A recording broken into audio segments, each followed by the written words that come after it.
Well, true, but how long is he going to actually turn under than a few seconds? If you actually fight, then you've got at least a bit longer than just a few seconds. True, let's fight. No way this is happening. No way I was going to let myself be a victim of this. I gotta remember what was in that book. Oh, sweet. Magic. What are you whimpering? Are you praying that the boys will come and save you?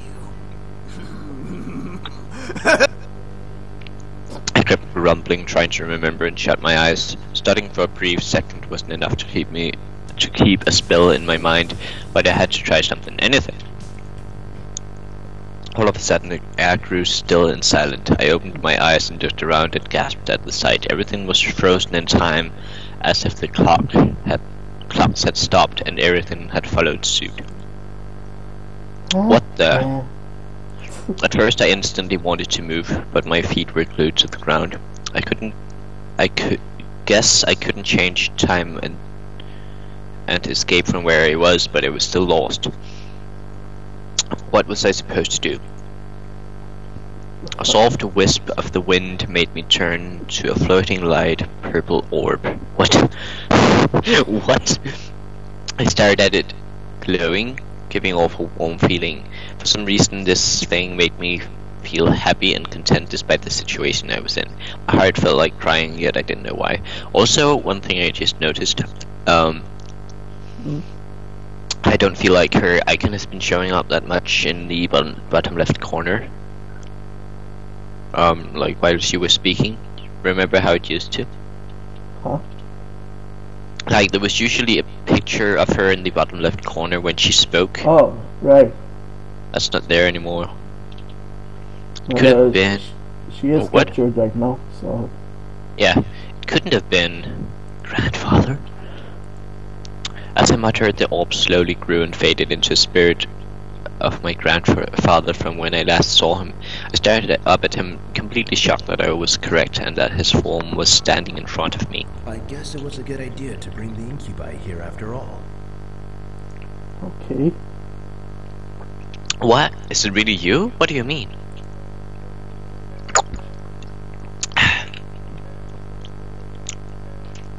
Sorry. My grandfather smiled before patting my head gently. I couldn't feel it, but I knew he tried. So I closed my eyes in acknowledgement before looking at him again. Sweetie, I'm sorry for not telling you, but I didn't know if you were ready to know. That you handled demon magic. Yes. Yes. Love the way he just says yes. Straight to the point. Yeah. Why?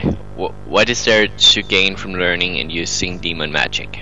It wasn't a matter of gaining anything except knowledge. Through magic, I was able to learn more about the demon world and its wonders. I even met your incubi friends. You met the boys? Yes. It was I who helped them come here. But it seems it was at the cost of my life. What? Why? Why sacrifice yourself like that? None of this makes sense. He died to bring the incubi into the human world. Why? Why? Why does she have so many exclamation marks? I can't. Why not? I don't know. My mind was practicing. That was beautiful. My mind was practically screaming in anger. I need answers. With time being frozen, we had all the time in the world. Why would you die for something like that? Why leave us alone? Why leave me alone? I wasn't intending to, my dear. But now that I'm gone, you have a chance to find yourself without anything hindering you. What? Your father had always been Stop speaking like a hippie, Grandpa. Just give me the spells. Before you married your mother and pushed me away, Give spells, Bows. promising to never follow in my footsteps. As he was my son, I still loved and cared for him. I helped him in little ways, from paying bills and making sure he had food to come home with by adding money to his accounts. You don't know how hard your father worked to get to where he is now.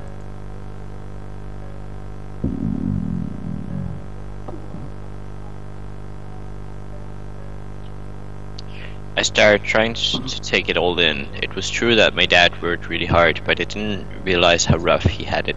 When you were born, I couldn't have been any happier. I tried to give you as many toys as I could, but many of them were tossed away by your father to protect you from me. I thought I would never be able to see you, but when I found you on the street, I was blessed enough to be given a chance.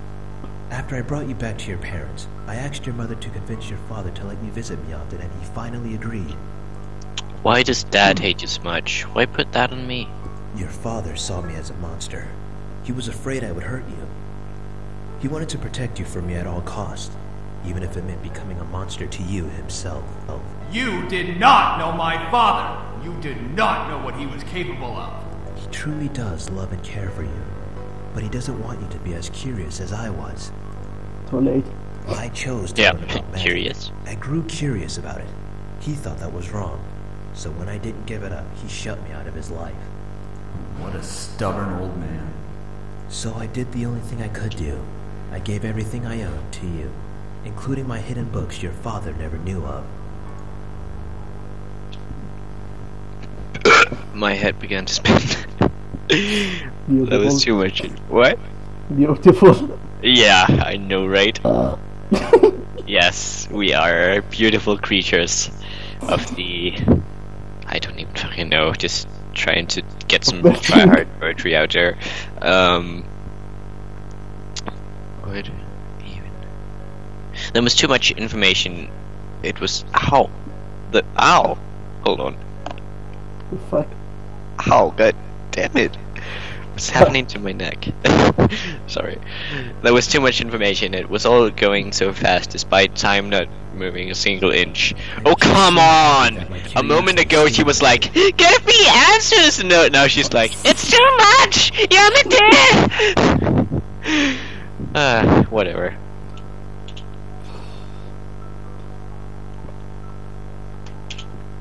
So my grandfather met the incubi. That seemed so surreal. I could hardly believe it, yet here was the spirit of my grandfather telling me.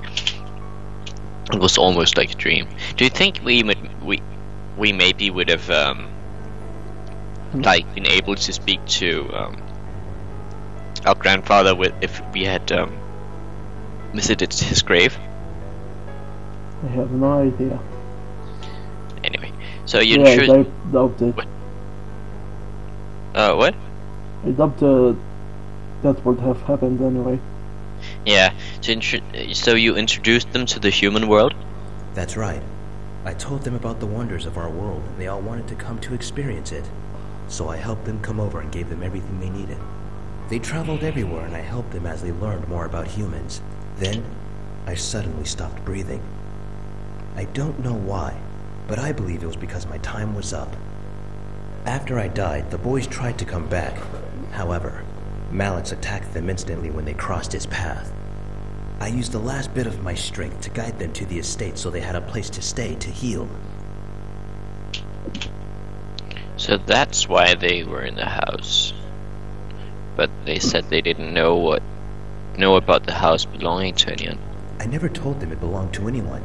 I merely told them to head to the estate for shelter until they could learn to live on their own. If the estate was meant for them, why give it to me? I never knew your father would move you in so quickly. Even still, you managed to learn of them and learn of the demon world. You even were curious enough to study the magic. Why not teach me when I visited? You were too young to understand. I was hoping that you would make the choice to learn on your own when you were ready to handle it. And you did. I'm so proud of you. What are you saying? I've barely begun reading it. I don't remember anything. I will help you remember. Then my grandfather gently bent down and kissed my forehead. All at once, my mind began to fill with spells and history of arcane magic, the demon world, and everything my grandfather had known. Magic! Magic. Mr. Bean, please. Stab, echoing in my head. I looked up at my grandfather again, now able to remember everything and more, as he smiled down at me. Never and forget. And now make your own choices and do what you need. Now to when do. she like wakes Don't up let from that someone time thing, determine you. she'll just If be you like decide to never look at magic again, stand up I'll and understand. like But now stare at least you know Malix it's there. into the eyes and say, "Do you believe in magic?" In a younger son.